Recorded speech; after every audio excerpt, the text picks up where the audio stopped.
Hi everyone. So I'm basically posing this video because I wanted to go through your next major assignment, which is on Appetite for Profit and the documentary Hungry for Change. So I'm going to go over the instructions and break everything down as much as possible like I would in an on-ground class. So you have an idea of what is required because this is one of the larger point valued assignments. And I know there was a little bit of problems with the how to write correspondence assignment. And I just want to make sure some of those mistakes are not repeated in this particular report. So first and foremost, let's go over the instructions. This is called a research and documentation report. So that means that research is is a vital part of the actual report. The assignment is intended to explore the research process professionally. In research, you have to gather, summarize, and organize information before you can interpret it. Then in interpreting it, you must be able to answer and solve problems.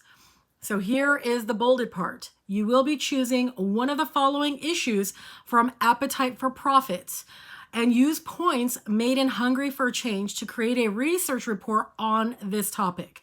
What that means is obviously the book has a lot more subtopics covered, and Hungry for Change kind of extends on it by particularly talking about food additives and junk food and sugar, etc. So you will notice that in red and underlined and bolded, it says you must use a memo format for this assignment. What does that mean? That means go back to the chapter you need to look at. A memo format means you have to have that proper header, the to, from, subject, date. You need to have them spaced out appropriately in block format. No titles, no headers, and make sure you are writing in block because double space no longer exists in business writing. That was one of the problems that people got points deducted with because they were double spacing, even though not only does they do the samples, but in addition to it, so do the sample that I gave in that module to show the block paragraph format. That's what needs to happen from this point forward as far as professional writing goes. So you have 3 topics to choose from. The first one is NutriWashing, which I know chapters 1 through 5 really heavily emphasize. And in that topic, it says to consider the way companies persuade and their effectiveness on the public through marketing, advertising, etc.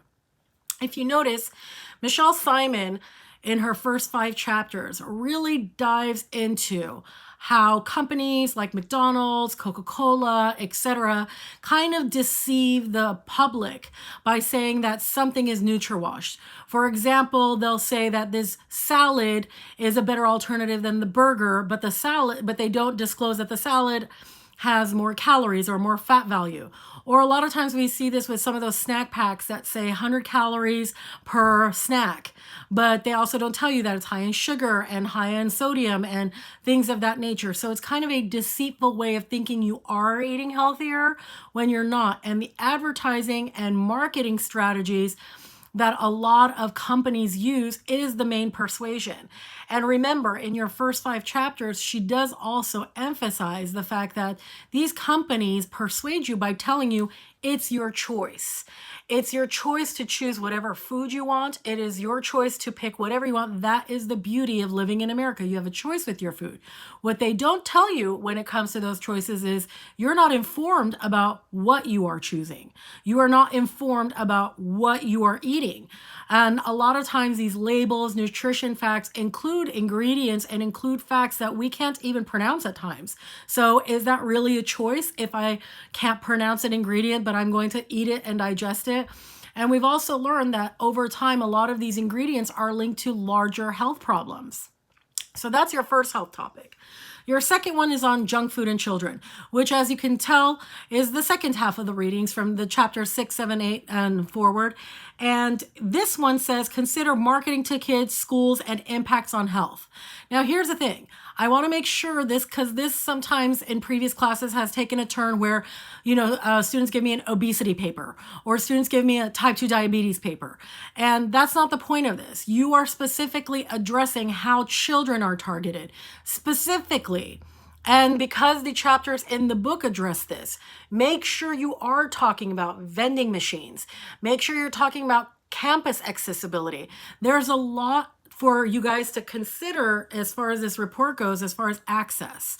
Just remember, there are healthier alternatives, but how accessible are they? Sometimes for kids, a $1 pack of chips is going to be way easier than the $5 to $10 salad. And sometimes schools don't even have that option. So think about, for example, I tell my on-ground classes, think about your high school. Think about people you know right now in high school. What kind of foods are they actually feeding the people? Sometimes you have schools that are great and they give all sorts of assortments. Many times they don't. And just remember, I also know a lot of times convenience is a very big factor, and it's way more convenient to eat something savory, tasty, good, and addicting rather than going for the healthy alternative. But advertising, marketing, and accessibility have a lot to do with that. And so consider things of that sort. You can discuss how it can lead to type 2 diabetes and obesity, but please do not write a paper that's based on junk food, children, and childhood obesity, because that is not the central focus. You are utilizing the main focus that's coming from the chapters, and the chapters that talks about obesity and type 2 diabetes as an aftermath. It doesn't talk about it as a central focus.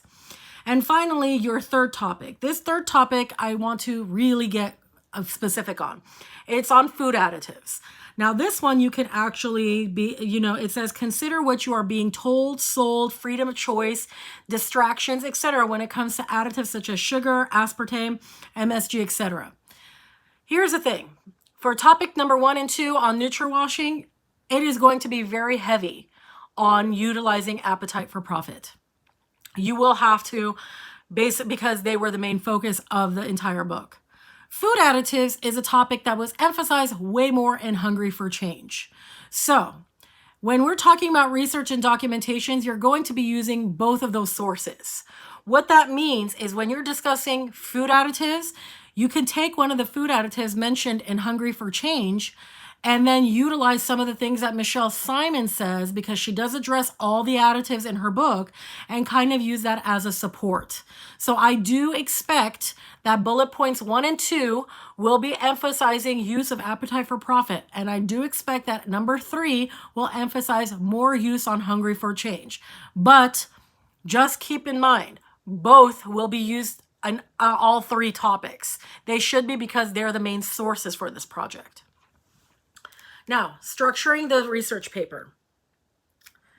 It's basically what I've done is I have broken it down to how this memo should be structured. So if you basically follow this, you are going to be fine. Remember, in this memo, because it's a lengthier memo, it's not just a half or 1 pager, you're going to have subheadings in order to make your audience be aware of what's your intro, what's your main message, and so forth. Remember, the 4 keys need to be part of everything we do in this class.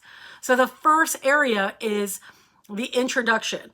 So it says in there that introduction should be given overview of the problem. You give your purpose and focus of your claim. And this is where you're kind of giving some kind of background as to what you're going to be talking about, what it's all about. And I will generally say this because sometimes this has fallen through the cracks.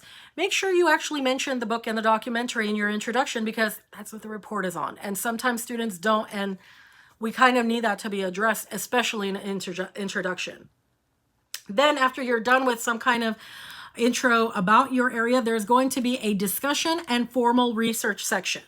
Now you're going to notice that in these instructions, I've basically separated discussion versus research.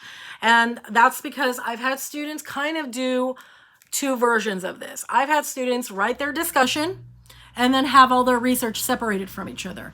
I've also had students ask me, is it okay if while I have a discussion portion, I just incorporate my research into the discussion portion? And the answer to that is of course and yes. What does that mean, discussion versus research? Discussion is what you have to say about the topic. What have you learned? Explain the consequences, develop the problem, the purpose. This is all what you've understood and learned about this, and you're conveying it to your audience.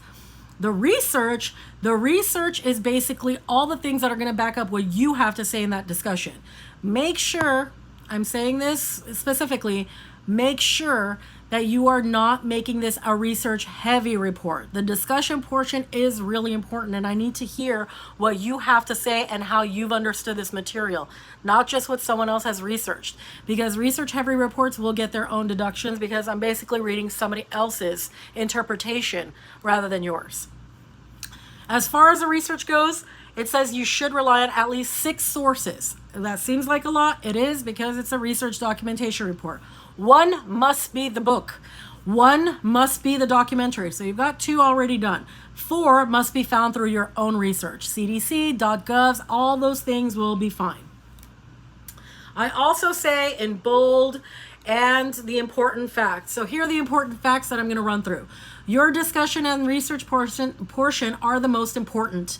This is where you will develop your claims and prove the problems through research. Keep in mind, the research is meant to support and validate you. It should not be relied on to do the development for you. Think of it this way. If your research says more than you do, then they did the work, not you. Make sure to follow the memo format and write in professional style. Keep the 4 keys in mind as you do this, as it will be factored into the grade. No lengthy paragraphs or essay format should be used. Refer to your text again if needed. The memo itself must be a minimum of 2 full pages. I know 2 full pages sounds like nothing, but remember, you are writing single-spaced block paragraphs, so it is a little bit of work. Remember, the format must be single-spaced block paragraphs. Also, there should be a regular double space between paragraphs and a proper header. These will also be factored as part of the format and will be deducted for inaccurate formats. So make sure you are right on that, and make sure you're reviewing your textbook for that. Make sure you're going back to the notes for that. And then after you're done with your body paragraphs, there should be the conclusions and a recommendation section.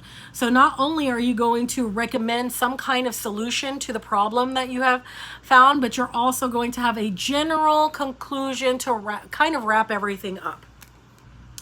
After you're done with and obviously I need a works cited page that's either going to be APA or MLA documented. So generally speaking, that's what this report will be. And we're going to be working on that for the next 2 weeks. What you'll be doing this coming week is a formal outline for it. What's the purpose of the outline? The purpose of the outline is to basically get you brainstorming and start organizing the ideas you have according to the topic you're going to find. I'm going to have a template up that basically is a easy to follow template. Please make sure you're following that template. Do not create your own draft. Do not create your own outline. Follow the template. That is the assignment. For some reason, students tend to completely bypass the instructions, bypass the assignment, and upload a draft, and then they get all upset. Why did I not get full points for this? And the reason for that is simply because you didn't follow the instructions. So I just really recommend following the instructions. So just know that all that will be up. I would like to emphasize that while you are doing the outline, and then you'll have a full week to draft after that. So basically you have 14 full days to write the 2 full pages. That I am going to be available anytime you guys want to email, set up a Canvas chat, or any of that. Like, I'm very much available for it to clarify anything. But I will also say this, sometimes I'm getting emails about self-explanatory stuff. I think we're at a point in the semester about, we only have a couple weeks left, that certain questions should be found on your own. And that means if things are obvious in a syllabus, in the announcements, or something I've addressed in this video, I'm no longer going to email you guys about it. I'm not going to respond to emails. A lot of people, for example, were emailing me about where to find Hungry for Change. Your syllabus says that it's your course material and for you to find it through any means necessary, Amazon Prime and so forth. So those kind of emails I'm just generally not going to be responding to anymore. As far as the work itself, I encourage all those emails and anything that has to do with things that are unclear about anything to do with Appetite for Profit and Hungry for Change. So that's going to be it, and this will be the next major assignment before we work on our final proposals. And we're pretty much winding down, and I hope everyone is having a good midway through the semester. And we're almost there, so keep it up, keep up the good work, and have a good one.